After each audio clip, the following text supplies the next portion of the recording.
મળ્યો મનુષ્ય અવતાર માંડ કરીને તે ભજા નહીં રે ભગવાન એ તગરીને એ ખાશો જમાનો માર પેટ ભરીને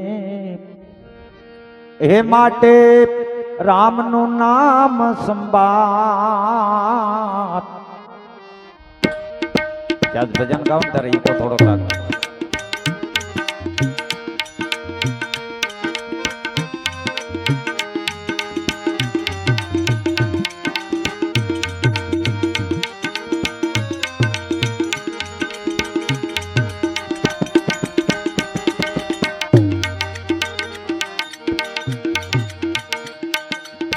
ગયે પળ પાછી ફેર નહીં આવે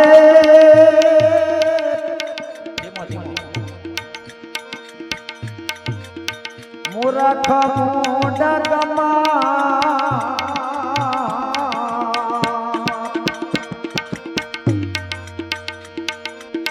ગયે પળ પાછી ફેર નહીં આવે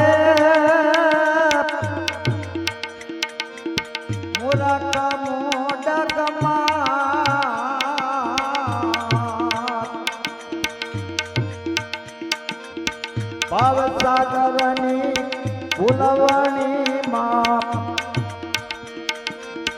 ભાવસાગરની ભૂલવણી માં વીતી ગયા દુઃખ ચાર પેરા ફરીને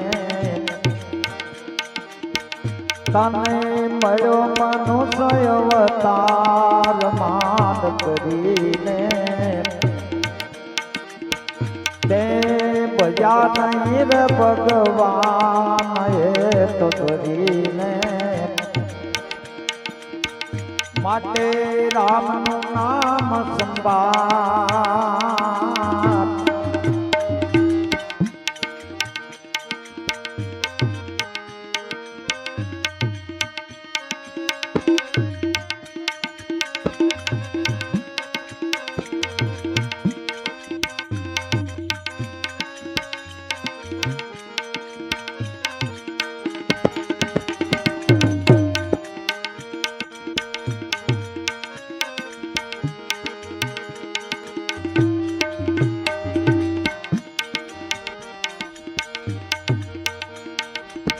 જઠરગ્નિ માં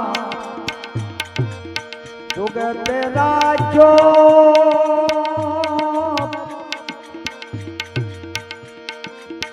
નવ માસ નિરધાર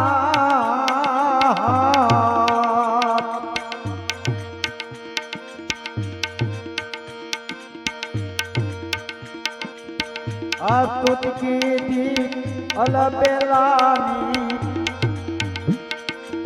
અસ્તુત કીધી અલબેલાની બાર દરો અવતાર માયામાં મોઈ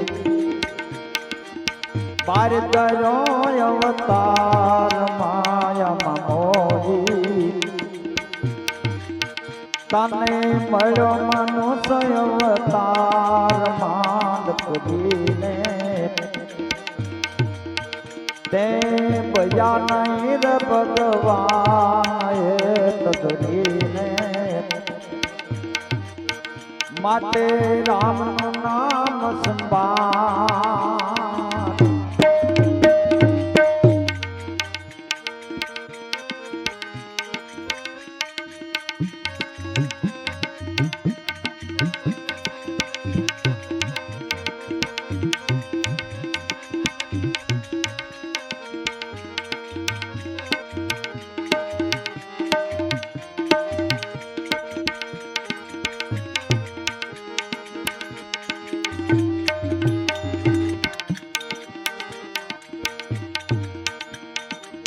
કળજુગ કૂડો અંગે રૂડો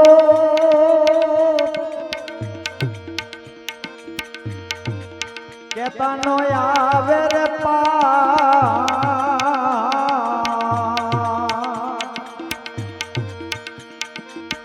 જપ તપ તીરથ કશું ન કરીએ જપ તપ તીરથ કશું ન કરીએ એક નામ આધાર કૃષ્ણ કહીને એક નામ આધાર કૃષ્ણ કહીને તને મળ્યો મનુષ્ય અવતાર માંગ કરીને તે બજા નહીં રે ભગવાન એ તરીને માટે રામનું નામ સંભાળ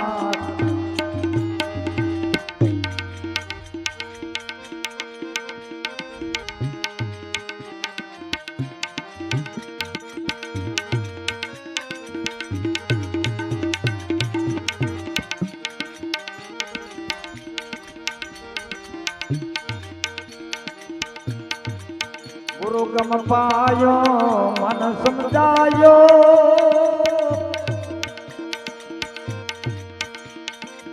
જુગતી કરીને જદુરા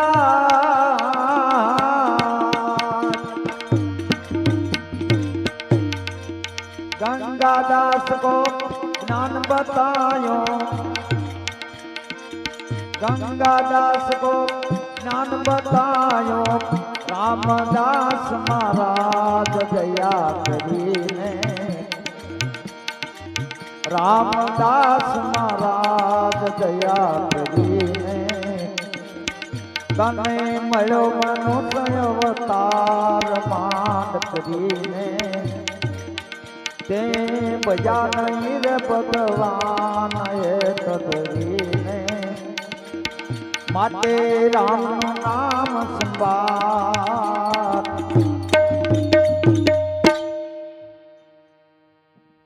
આ ભજન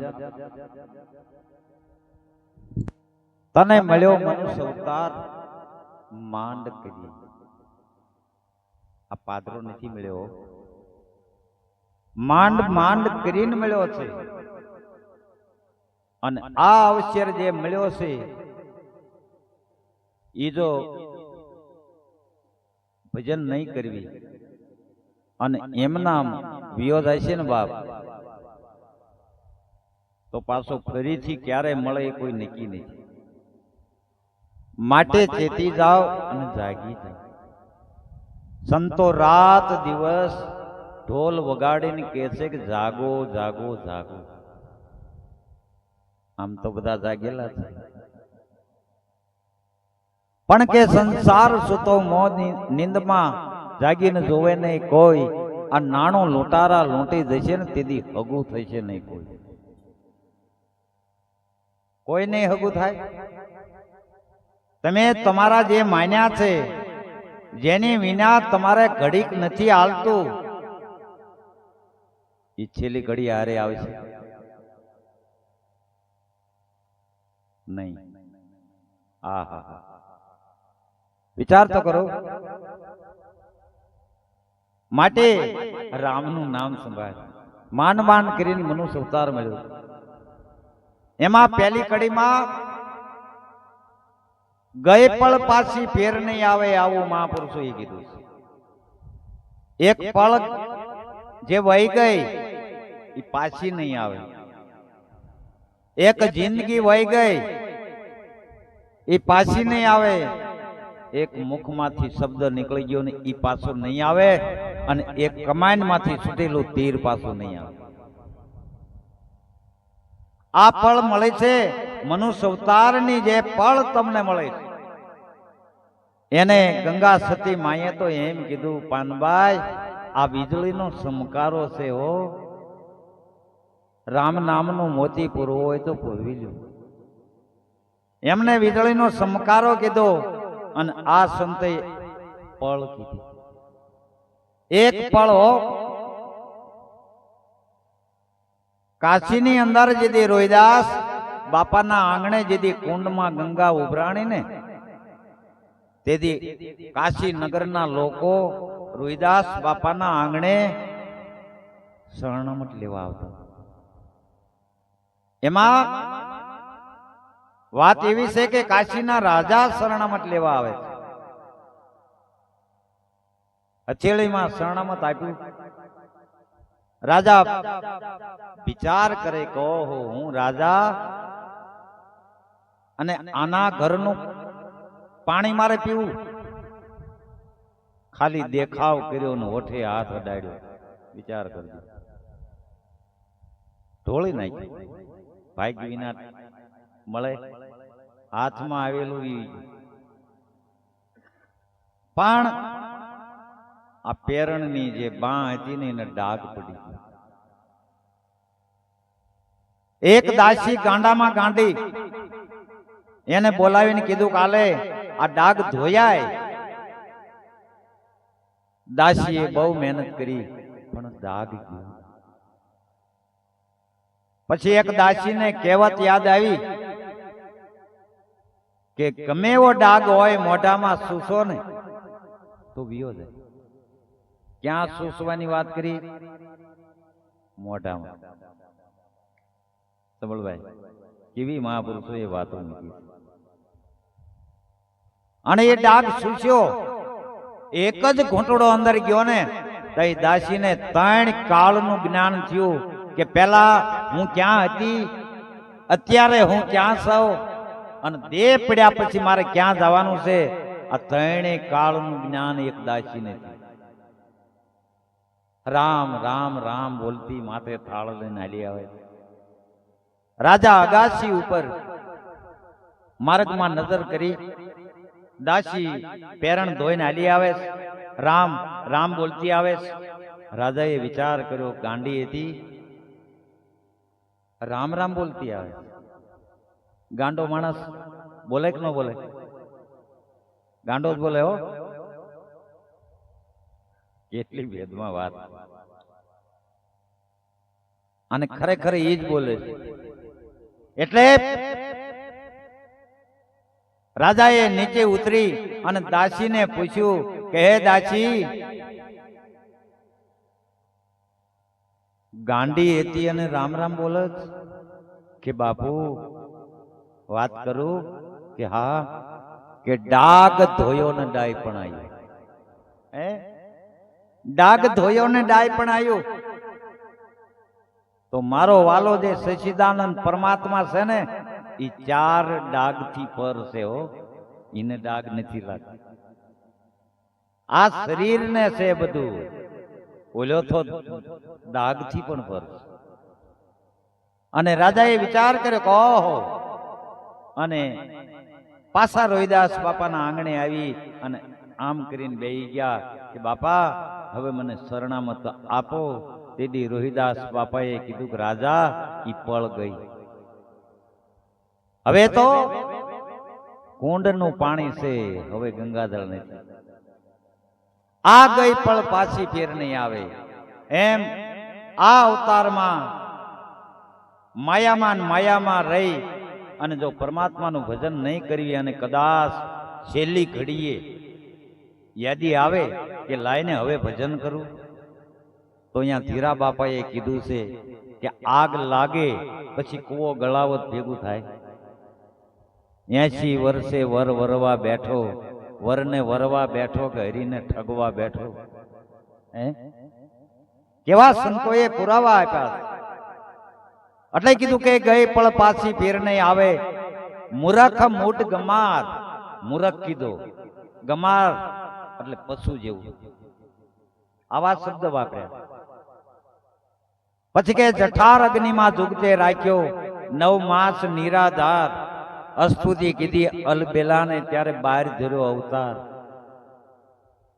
આ સંત એમ કે છે કે અલબેલાને કે તમે પ્રાર્થના કરી હતી, એને અનુભવ થયો હોય છે તો કીધું હોય ને. માના ઉદરમાં પરમાત્માને પ્રાર્થના કરી હતી. અલબેલા એટલે પરમાત્મા. ત્યારે એને દયા આવી અને આપણને આ ધરતી ઉપર મૂક્યા. અને વાત સાચી છે, એનો પુરાવો સવારામ બાપા આપે છે કે તારા હાથે બંધાણો, તારા હાથે છૂટ. દાસ સવો કે સમજી જાય એક પલમાં, નહીતર જુગ જુગ માતા કોઈ. બાર ધર્યો અવતાર માયામાં મોહી. અરે કે કળજુગ કૂડો રંગે રૂડો કહેતા નો આવે પાર. જપ તપ તીરથ કશું ન કરીએ, એક નામ આધાર કૃષ્ણ કહીએ.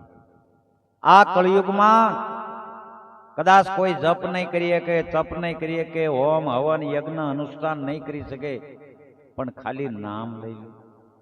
કળયુગમાં નામનો મહિમા કીધો છે. કળયુગ કેવલ નામ આધારા, સમરી સમરી નર ઉતરે ભવ પારા. ખાલી હાલતા ચાલતા બેહતા ઉઠતા ઉતા પેલા સ્મરણ કે તો એની જગમાં બોલે જે જ્યાં લગી આત્મા છે અંગમાં ત્યાં સુધી હરી હરી તું કે. ગુરુગમ પાયો મન સમજાયો, જુગતી કરી જદુરાય. જ્યારે સદગુરુના ચરણમાં જાવ ને ત્યારે સદગુરુ મહારાજ આપણને ગુરુગમનો પિયાલો પાય છે. કયો? ગુરુગમ રૂપી પિયાલો.